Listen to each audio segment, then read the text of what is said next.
Weirdvoice, First Anthology, Chapter 3. I didn't want to be here. I could have been anywhere. But there I stood in front of that house, sutured together from the remains of construction from San Miguel. Parts of it with a youthful shine, but most embraced by the dirt.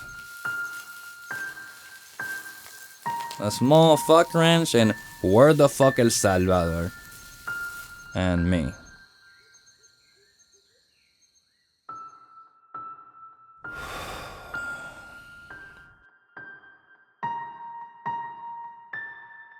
I welcome myself inside and gather the courage to take a deep breath. I had been holding it in, worried of catching whatever it was that made my insides cramp. Wondering, what the fuck am I doing here? I keep asking myself, I'm one of 20 grandchildren. My ma is one of 8 kids. The luck of the draw to be the one chosen to sign on the line and file the paperwork, ending our line of ancestry to a country only visited twice before. But you can't say no to ma, or you won't be speaking. Radio silence.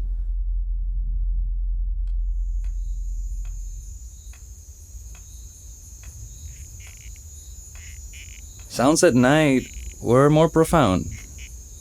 Listening to both the beauty and danger.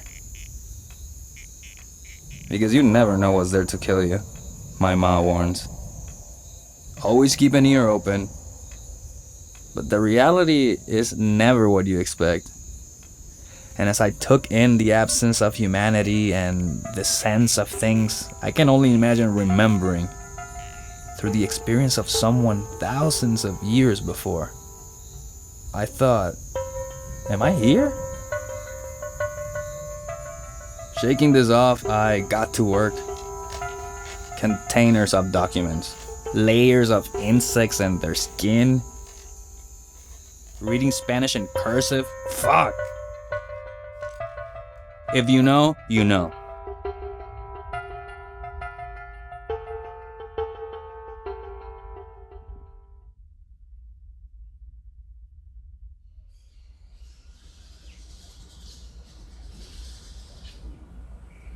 I felt them watch over me. The first night I lay my head on the pillow. A pillow that previously supported my grandma's. She didn't pass in bed, is what I tell myself. I swayed myself to a lull in her hand-woven hammock. The occasional shadow from a creature streaking across the high, tin ceiling. And just then, a thud on the cool tin roof. It's just one of those creatures, I soothe myself. Just one of those. A bird. I push my head deeper into the pillow until both sides cushion my ears. My ma's advised to keep at least one, forcing me to pull one side down. Stillness. A creak. A creak where the thud was. No, a creak and a thud. A creak and a thud. A creak and a thud. What monstrous thing can be perched over me? De-escalate. De-escalate. It's a more significant thing than I thought before. Well, if that's all it is, then forget it. Forget morning. I lift myself off the ground. My face adhered to the concrete floor by the dried blood from my fractured nose. The pain is excruciating. As I figure, I flipped off the hammock as a good tourist would do. The stabbing screams of my nose. I do my best to wash with water, not noticing the layers of larvae, but in the darkness you can't see shit.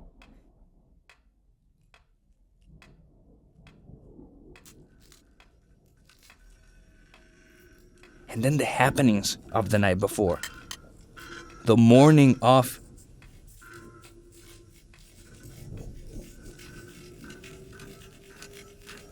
And then I see it. In a space where a clock would hang. By the door, next to the window. And I, a mustard ember with brilliance.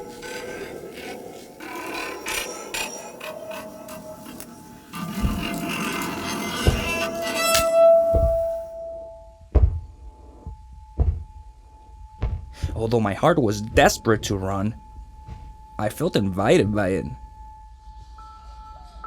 I thought of calling out, but something told me that this eye had no ears. It had no face. It had no nose. It had no body to call its own. It was as alone as I was, on its own, playing a game. To just one day think I did things at the level to someone who now rolls in their grave. Success. I went to it, enthralled. But the closer I got, the warmer we felt. And just like that, the eye retreated. It has to be related to the thing from before. But is it the same? Or is there more? We began our game. It would pop out here and pop out there, and I came to enjoy when it would next come to check in. Soon my documents were left dusty as I would wake up to play hide and seek and laugh, find and miss.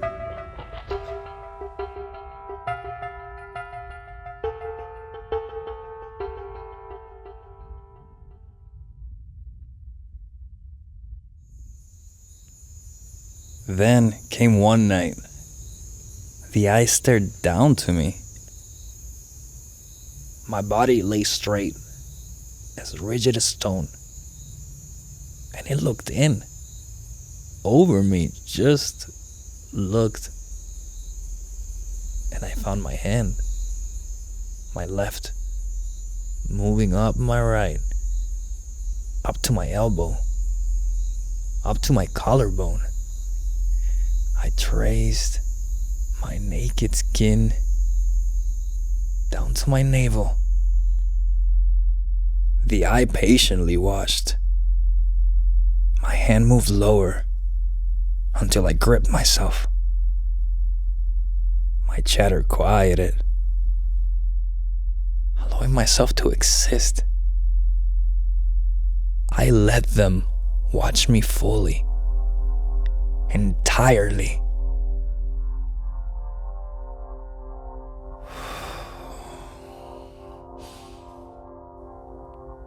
As my breath sped, the eye grew, its size pushing out the air, raising the intensity, till it loomed over me like a water droplet clinging to the ceiling, encompassing me entirely, seeing myself as I am, reminding myself of my body in the reflection of its nebula center. And just like that, it was gone.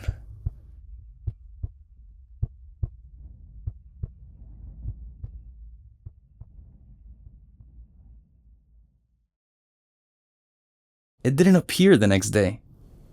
And no matter how long I hid around the corner, pretended to be asleep, looked over my shoulder in the shower, but there was nothing to see. I can't explain why my chest felt heavy. I had given myself complete. Was I that revolting? Did I push him away?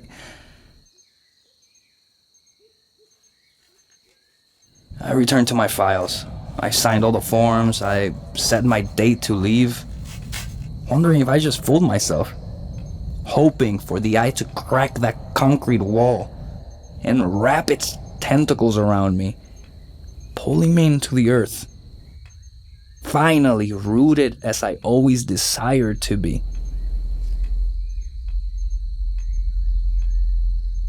And then the day I left, an engine crushed gravel. Now way back to my life. But how can I be leaving more empty than when I arrived? I soothed myself by crying.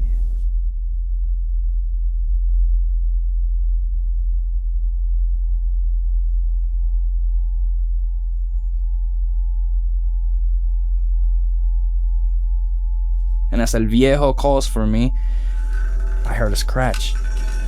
A crashing at first, but as the hole in the wall pulled itself apart,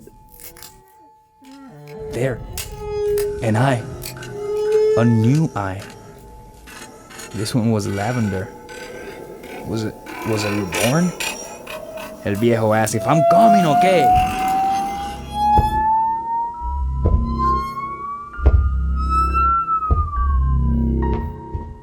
Am I?